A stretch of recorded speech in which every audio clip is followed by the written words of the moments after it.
Number 10. Machine graveyards. Decommissioned war machines have ended up in vehicle graveyards in practically every corner of the globe, including even the most remote of places.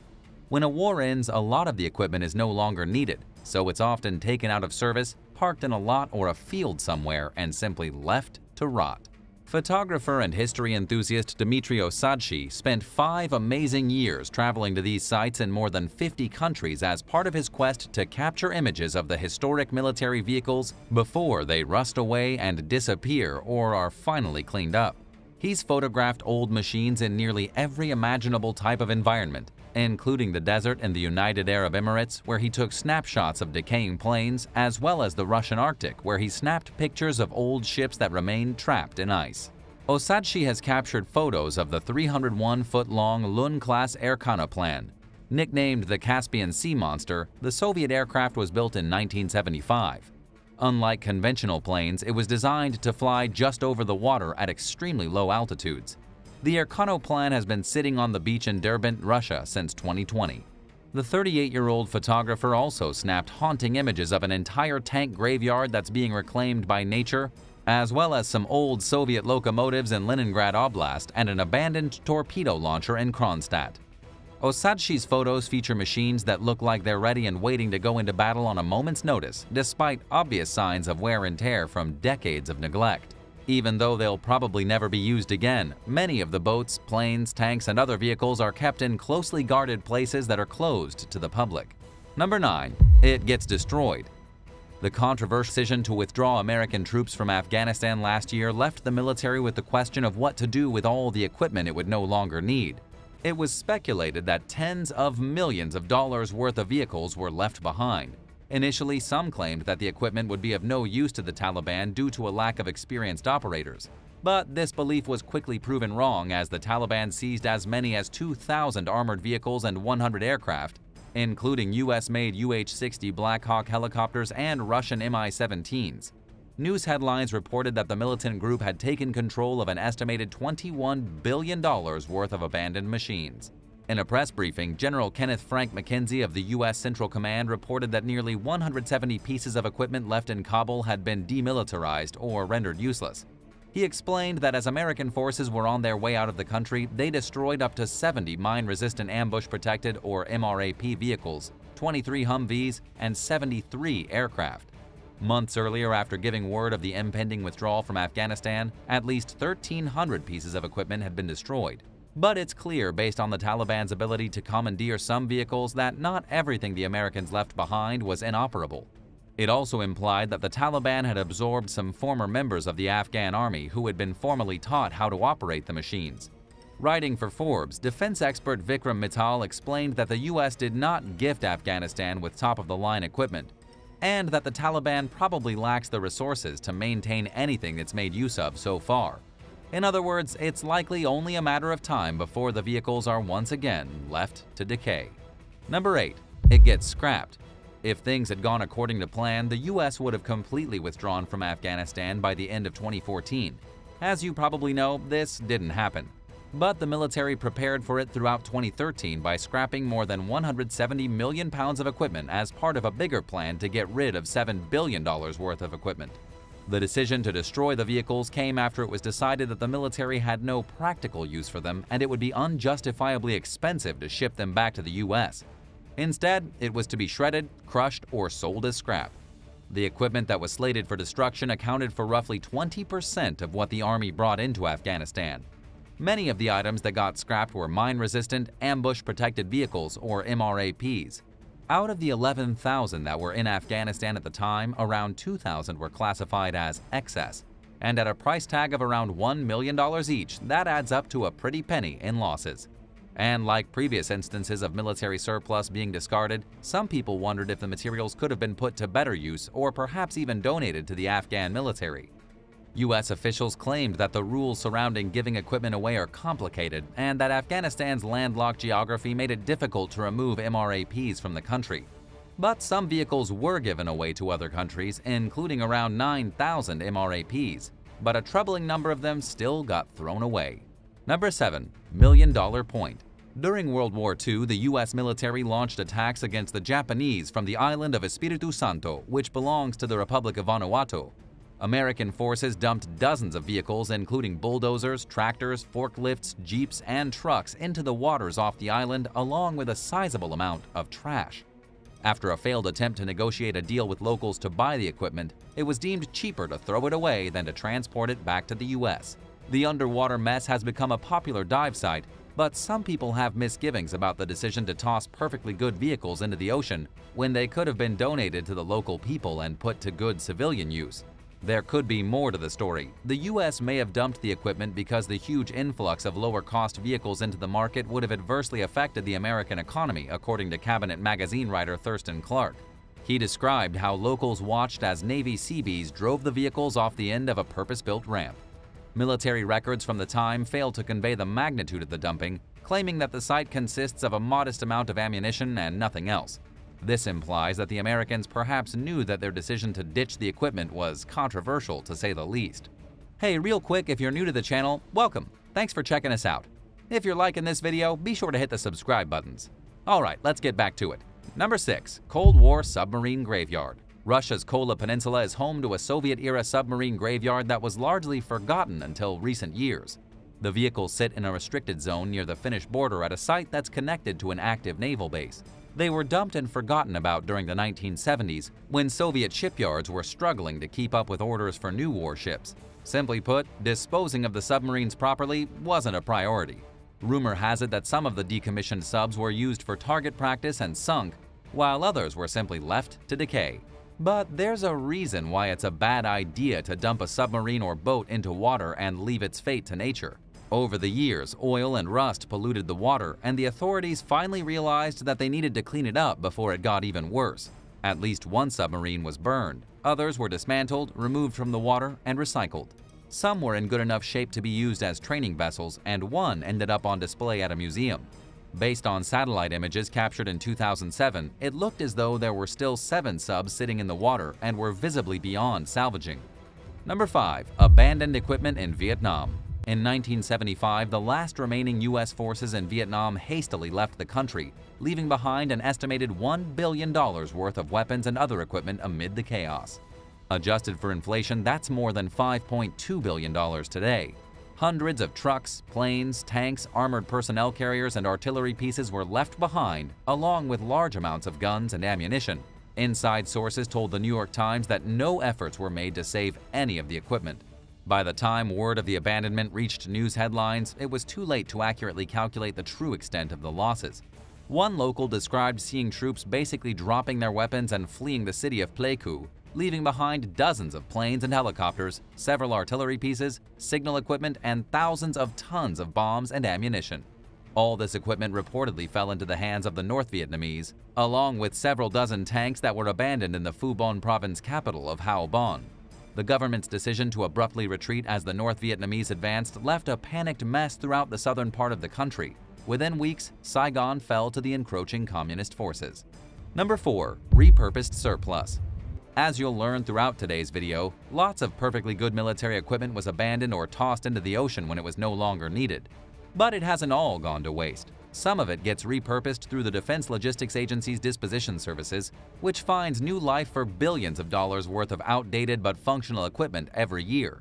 In 2011, journalist Michelle Kennedy spoke with Rob DeLong, a disposal service representative who was working at one of the agency's offices near Fort Drum in upstate New York. His office only takes big-ticket items, mostly vehicles. But the DLA Disposition Services takes all kinds of government surplus at its various locations, including clothing, air conditioners, computers, and more. The items are cataloged into the agency's inventory, which gives federal agencies first dibs when it comes to submitting requests. Equipment is also sometimes donated to state and local governments and other qualified organizations, including law enforcement and fire departments. The receiving agency must agree to keep the piece of equipment for at least 18 months before reselling it. Items that are not reutilized within the government are sometimes sold to the public after being deemed safe and appropriate for civilian use. Disposition Services also facilitates the proper disposal of hazardous materials and has a recycling program, reducing the environmental risks and costs that the obsolete property comes with. Number 3. Seized Civil War weapons. In early 1865, 60,000 Union soldiers sacked the city of Columbia, South Carolina under the leadership of William Tecumseh Sherman. The attack was meant to punish the Confederate Army for seceding from the Union. Sherman's forces torched the city and dumped all the weapons they had seized into the Congaree River. Over the years, the munitions became covered in a 2-foot-thick layer of tar that ran into the river as a byproduct from a nearby plant that closed in 1954. Sonar scans revealed that there could be as many as 1.2 million cannonballs and 4,000 bayonet scabbards buried on the riverbed. Accessing the weapons was improbable until 2015, when the energy company Scanacorp announced plans to lead an $18.5 million project to remove the tar. It has taken several years to negotiate the deals, but it looks as though the project may finally start soon. A safety plan is still being worked out, and the removal will take at least 3 years to complete. Archaeologists will sort through the tar in search of any historically valuable artifacts that can teach them more about the Civil War and what went on during the sacking of Columbia. Number 2. Saipan. Located in the western Pacific, roughly 5,900 miles from the American mainland, Saipan is a commonwealth of the United States and the largest of the Mariana Islands. It's also the site of a brutal, weeks-long battle between U.S. and Japanese forces that lasted from June 15th to July 9th, 1944. Known as the Battle of Saipan, the skirmish ended with an American victory and the island's capture from the Japanese. There are numerous American and Japanese historical sites on Saipan. Several Sherman M4 tanks can be found off the shore of Chalankanoa Beach, sitting in about 10 feet of water. They're remarkably intact for their age and are a popular diving attraction among tourists. The island and its surrounding waters are also home to 2 sunken Japanese planes, 2 American planes, a handful of merchant ships, some landing vehicles, and other machinery. Divers can explore the submerged vehicles, including the Japanese naval ship Shoan Maru, which sits roughly 30 feet beneath the waves. Most of the attractions are available to entry-level divers. For more experienced visitors, there's an underwater pile of World War II-era junk filled with jeeps, airplane parts, and other items that the U.S. Navy discarded during its time in Saipan. Number 1. RAF Folkingham. The British Royal Air Force Folkingham Base was opened in Lincolnshire, England in 1940. It served primarily as a troop carrier airfield and was used by both British and American forces. During the Cold War, the property functioned as a missile base. When RAF Folkingham closed down in 1963, hundreds of vehicles that had seen use during wartime were simply left at the site, including trucks, boats, amphibious vehicles, and construction and farming machines. Over time, the rotting equipment became overgrown and covered in rust and peeling paint. Shortly after the base shut down, the land was sold to a private buyer for agricultural use. But the vehicles were left untouched as they fell further into disrepair. In 2013, Mail Online reported that the current owners stored the machines for the sale of scrap parts. Today, the field remains littered with the decaying equipment. 9. Bizarre birthday house. Where would we be without Reddit? It shone a light on all kinds of strange things from all around the world we probably wouldn't get to see otherwise. A classic example of this dates back to 2009, when one intrepid user ventured into an abandoned mansion that was close to his neighborhood around the area of Long Island. Why was it abandoned? Nobody knows why someone would abandon a place like this. The property looked like somebody had last lived in it during the late 20th century.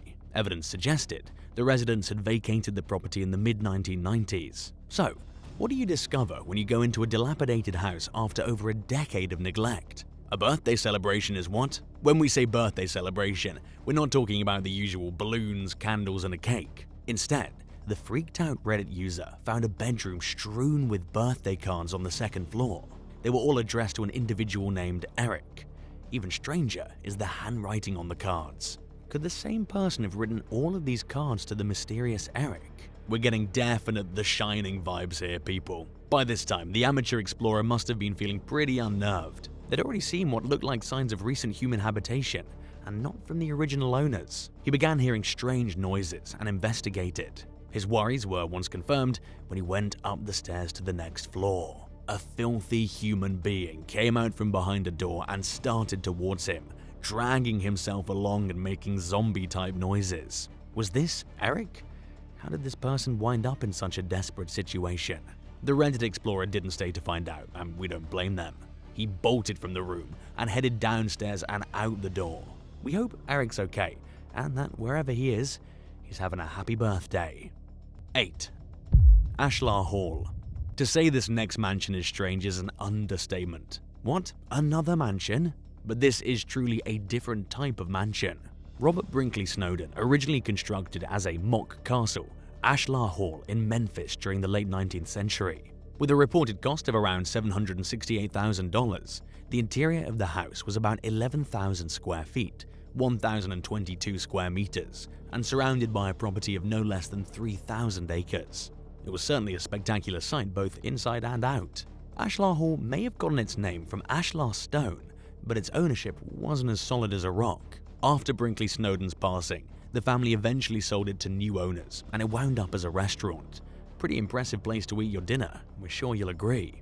But now, we flash forward several decades, and things have changed somewhat. Throughout the 1990s, the property was owned by wealthy local man Robert Hodges. Hodges had political ambitions, and had become known for throwing his hat in the ring during mayoral contests. You certainly couldn't miss him, because he looks like a character from a fantasy novel.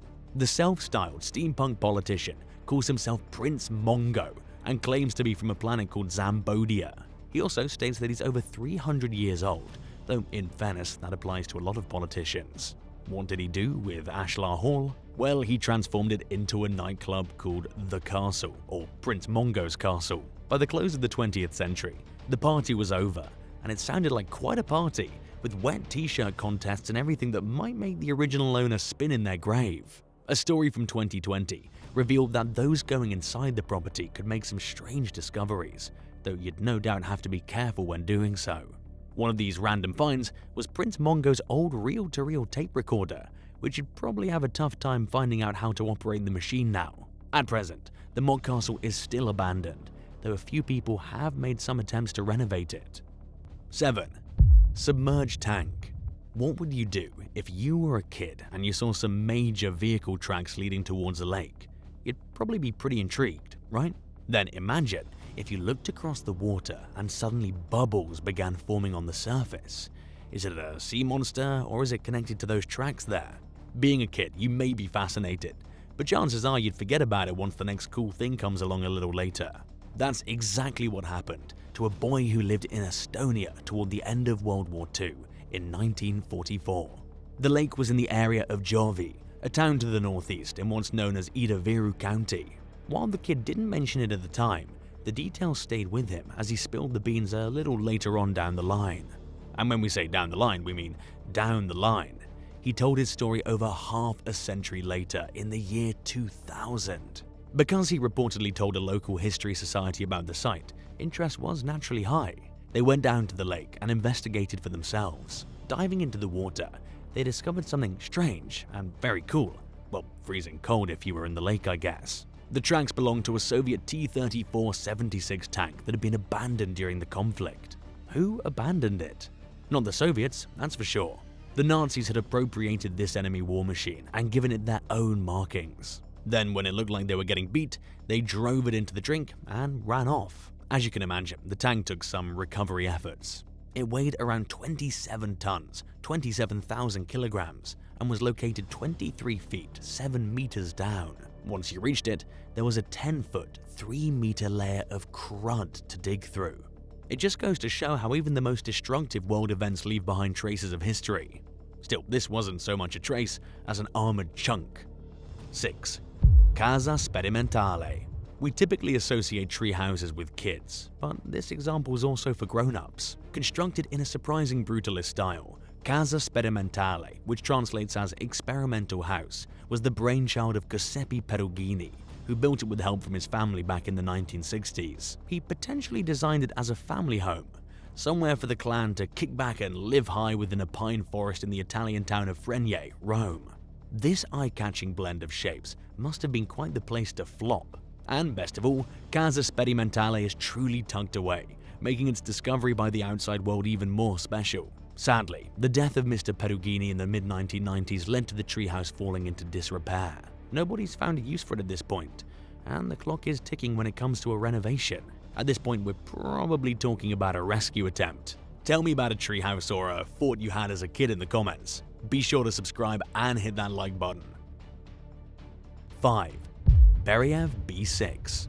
What better monument to a vintage plane than the plane itself? Situated in the city of Merny in Ukraine and positioned on what looks like a concrete base, the Soviet seaplane Barav B6 is in a broken down state but still looks kind of impressive.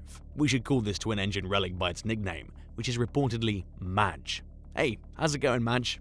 She seems to have had a pretty rough ride, falling onto her nose from the platform at one point and giving locals a scare. Her rightful position is with her nose pointing to the sky, even though this class of plane hasn't flown since the late 1960s. It wasn't a long career among the clouds for Madge either. Reports state she first took off approx 20 years earlier. Built by the Barav Design Bureau, the B6 was used for reconnaissance, observation, and research, though it had other uses. We don't recommend trying to climb aboard this flight, though it is a living reminder of the area's military past. Genuine history and action type of stuff. We should also point out that the B6 isn't officially classified as abandoned. That says it looks very abandoned to us. 4. Abandoned farmhouse. Farmers are a hardy bunch, so it must take something strange for someone to just abandon their farmhouse with a ton of stuff inside. This former home in the picturesque setting of Yorkshire, England, became famous via the YouTube exploration channel Bearded Reality in 2021. Two fearless adventurers snuck a peek inside and filmed the results for all to see. We probably won't know why the property came to be abandoned, but it's a classic example of someone dropping everything and scooting at a moment's notice. For all intents and purposes, it looks like the owner needed to leave behind an extensive and potentially valuable assortment of food, household appliances, antiques, and paintings. One notable detail about the abandoned Yorkshire farmhouse is its enormous collection of toys. Check out this freaky doll, which looks like something out of Fraggle Rock. Though in fairness, it's probably the ravages of time that left it that way. How long has the house been deserted? It's all very ambiguous, and that only adds to the mystery. 3. Trash lottery ticket. A decade or so ago, a woman named Sharon took some abandoned lottery tickets from the trash of a convenience store in Arkansas. In true rags to riches type fairy tale, she happened upon a lottery ticket worth $1 million and figured the money was hers to spend. On hearing the news, the store begged to differ and legal action ensued. Who bought the ticket in the first place? Another lady who strangely was also named Sharon. Pretty crazy, huh? News about the legal action reached the other Sharon, let's call her Sharon number 1, who also got involved in trying to claim the $1 million fortune back. This is one of those cases that seems straightforward in one sense, yet is quite complicated in another. Sharon 1 discarded the ticket when told it wasn't a winner. So, did that mean it entitled her to the money? What rights did the store manager, who began legal proceedings in the first place, have in this situation? Did Sharon number 2 do the right thing in not only taking the ticket, but also spending approximately half of the $1 million according to reports? A judge ruled that Sharon 2 should give the money back to Sharon 1. They settled out of court, the details of which were kept confidential. A cautionary tale of looking through trash for possible treasure. Who do you think should get to keep the cash? 2. Villa di Vecchi. Translated as the Old House, Villa di Vecchi is a mid-19th century mansion near Lake Como in the mountainous regions of northern Italy. They built the old house for Count Felix de Vecchi with the architect Alessandro Sidoli, who used Baroque and classical Eastern designs to create a sumptuous summer retreat for the Count and his family. Set in approximately 13,993 square feet, 130,000 square meters of parkland, it's the perfect spot to get away from it all. Sadly, it also became a crime scene in 1862. Reports state that the Count found his wife dead, having been murdered. On top of this tragedy, he couldn't find his daughter. After a fruitless search, he took his own life. This contributed to an overall image of the mansion as a supernatural place. Architect Sidoli had passed away before the Villa di Vecchi was finished, though in fairness this probably wasn't because of anything suspicious. More interesting are accounts of music coming from the abandoned property, despite the family's grand piano being long since destroyed. Did the mansion become a venue for sinister occult practices, as some rumors have said? Another name Villa di Vecchi goes by is Casa delle Streghe, or the House of Witches. Following the Count's death, his brother Biago took over, and the place seemed relatively alright for a few decades. The family departed around the time of the Second World War, and the mansion was deemed abandoned a couple of decades after. We're fairly certain the house isn't haunted, though we're in no hurry to go there and find out. Even if you don't believe in the supernatural, the state of the mansion is enough to give you the creeps anyhow. Vandals have very much taken center stage since Villa de Vecchi stopped being a haunt for the great and good. 1. Welcome to Hell. Henly Hospital. This abandoned psychiatric hospital in the woodland of East Sussex, England, sure looks spooky and strange in its neglected state. What used to be known as the County Lunatic Asylum, back in the days before people had a true awareness of mental health, and then Henly Hospital stood for some decades following its closure in the mid-1990s. It had been treating patients since 1903 and was designed by George Thomas Hine. The combination of history and a dramatic setting naturally led to the abandoned property being documented by urban explorers and the like. Found close to the Tale of Hailsham, the old Henly Hospital wasn't somewhere you wanted to be alone at night. The potential for old and disturbed ghosts is high.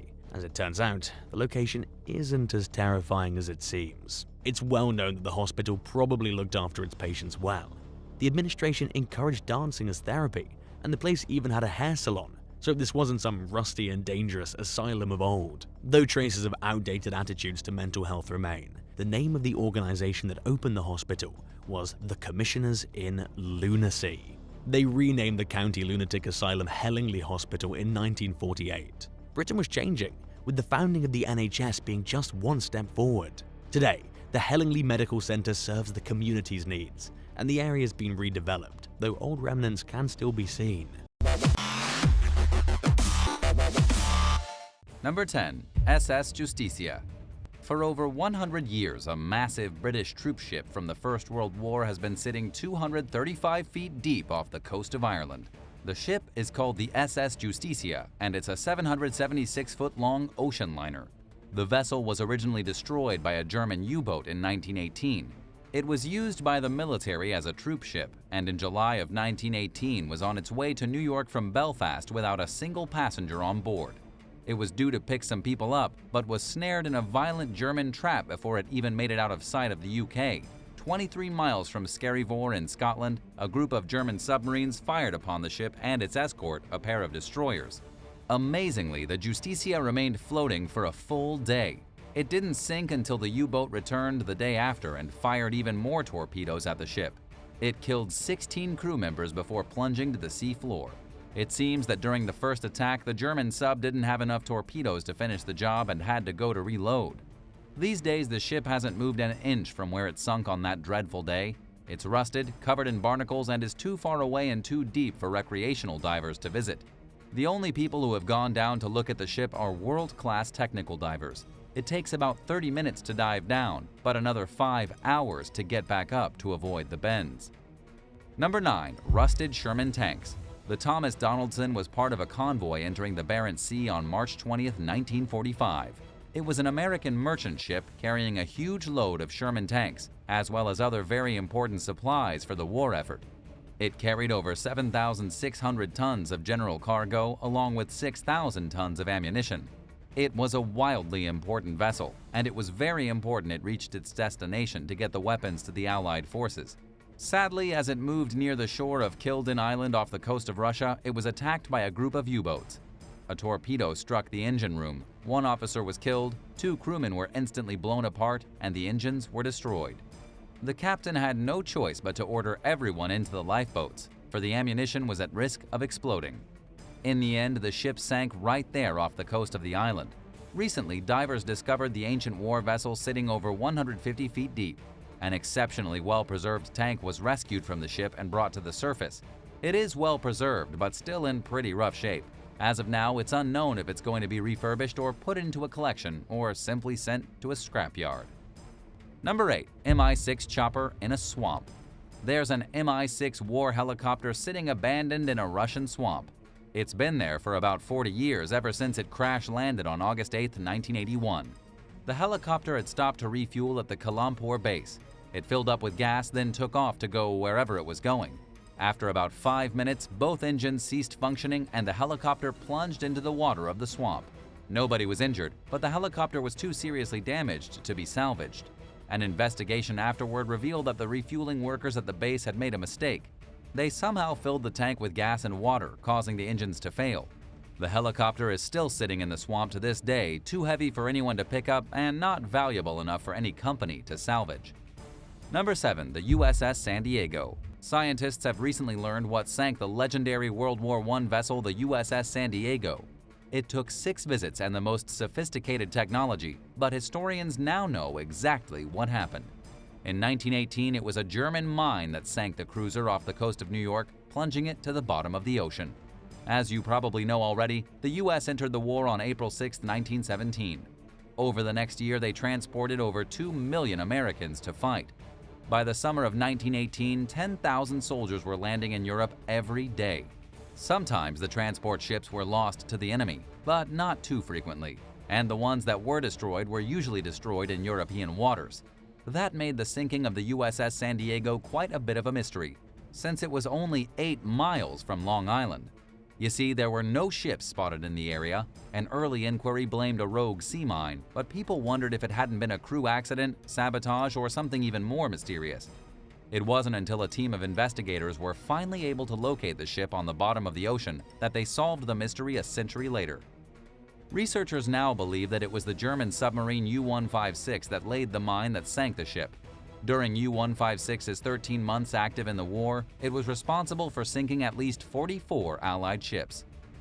What's your favorite maritime mystery from war? Let us know in the comments below and be sure to hit subscribe before the end of the video. Number 6. The Ghost Fleet. Mallows Bay is the graveyard of the Ghost Fleet, a marine sanctuary in Maryland rich in wildlife and native plants. This place has an abundance of fish. There are beavers and otters and even wild deer running around. It also happens to be home to historic shipwrecks from the American Civil War. Sure, there are thousands of rare birds that nest in Mallows Bay, but there are also over 185 vessels scrapped here, with their ugly hulls rotting above and below the surface.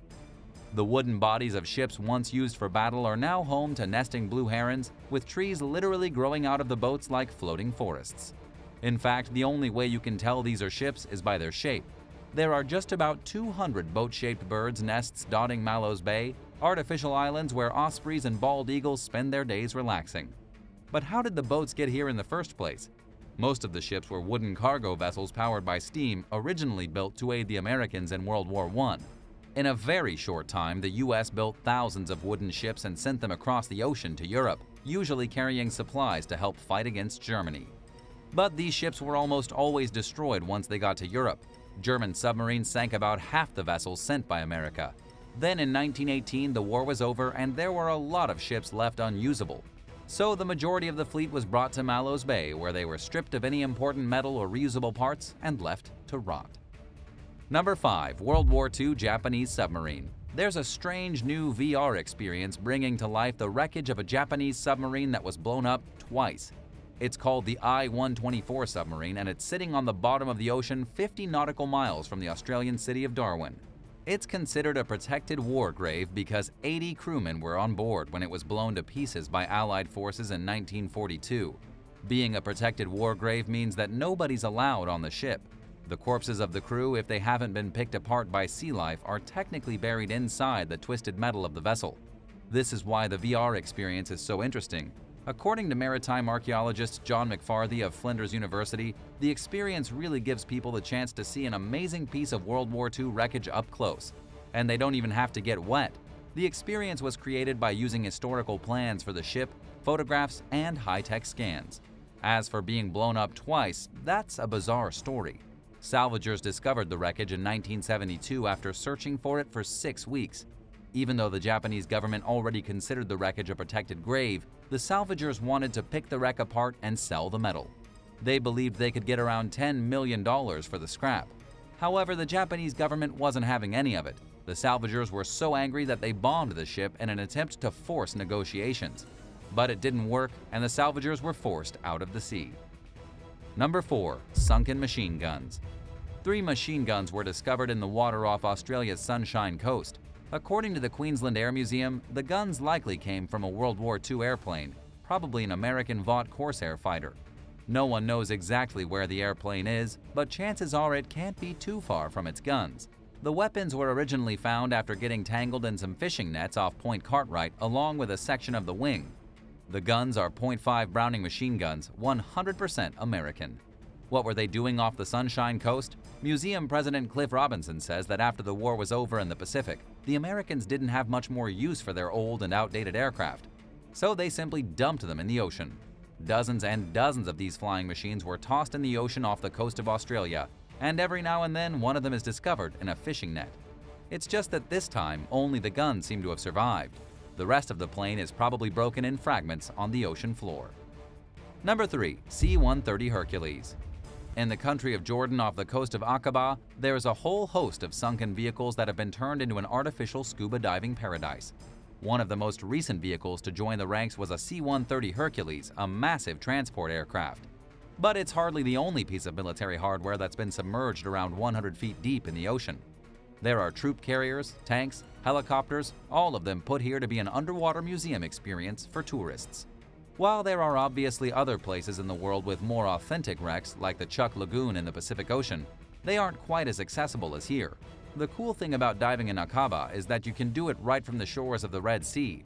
With a snorkel or a scuba, or even on a glass-floored boat, you can see military helicopters parked on the seafloor and even tanks lined up in battle formation among the coral. Number 2. Aircraft Carrying Submarine. The Imperial Japanese Navy once had a mega submarine, a true beast of an underwater vehicle that was even able to carry aircrafts. It was an aircraft carrier that could also submerge itself entirely underwater and move through the waves like a shark. It was called the I-400, and it was lost in 1946 when U.S. forces captured it, destroyed it, and let it sink to the bottom of the ocean off the coast of Hawaii. But after all this time, the I-400 has finally been discovered. It was found hiding under 2,300 feet of water near the southwestern coast of Oahu. The discovery was thanks to Terry Kirby from the Hawaii Undersea Research Laboratory. He's been in the business of discovering sunken treasure since 1992, and this was his latest project. But just how big is the I-400? The wreckage is longer than a football field. They called this submarine the Sentoku class, and it was the biggest ever built up until nuclear-powered subs came along in the 1960s. It had a massive range of 37,500 miles, capable of traveling around the world 1.5 times without refueling. To this day, such an impressive travel capability has not been replicated by any other diesel-electric submarine. Plus, it was able to hold up to 3 folding-wing float planes, which could be launched by a catapult immediately after the submarine resurfaced. Each of these planes was able to carry an 1,800-pound bomb with enough range to easily be dropped on the U.S. mainland. Number 1. The HMS Hood. The Bell from a World War II battle cruiser was recently recovered from the bottom of the North Atlantic Ocean. It was thanks to none other than Microsoft billionaire Paul Allen, who led the expedition to discover the remains of the British battlecruiser the HMS Hood. It was May of 1941 when the battlecruiser was in hot pursuit of the deadly German battleship the Bismarck. The Bismarck had been like a shark in the ocean, attacking American ships as they tried to send supplies to Great Britain. It was an absolute terrorizer of the sea and a major issue for supply lines. So the HMS Hood committed to taking down the evil German ship once and for all. But just 15 minutes after the Hood fired at the Bismarck, it suffered a direct hit. The HMS exploded, 1,415 crew members were killed, and it sank to the bottom of the Denmark Strait. 74 years later, Paul Allen funded an operation to go down to the creepy remains of the HMS Hood and retrieve its bell. They had to use a remotely operated vehicle launched from Allen's personal yacht, but the project was a huge success. The bell was handed over to the Ministry of Defense and Royal Navy as a gift to commemorate the fallen sailors. Thanks for watching. What's your favorite sunken vehicle from wartime? Let us know in the comments below and don't forget to subscribe.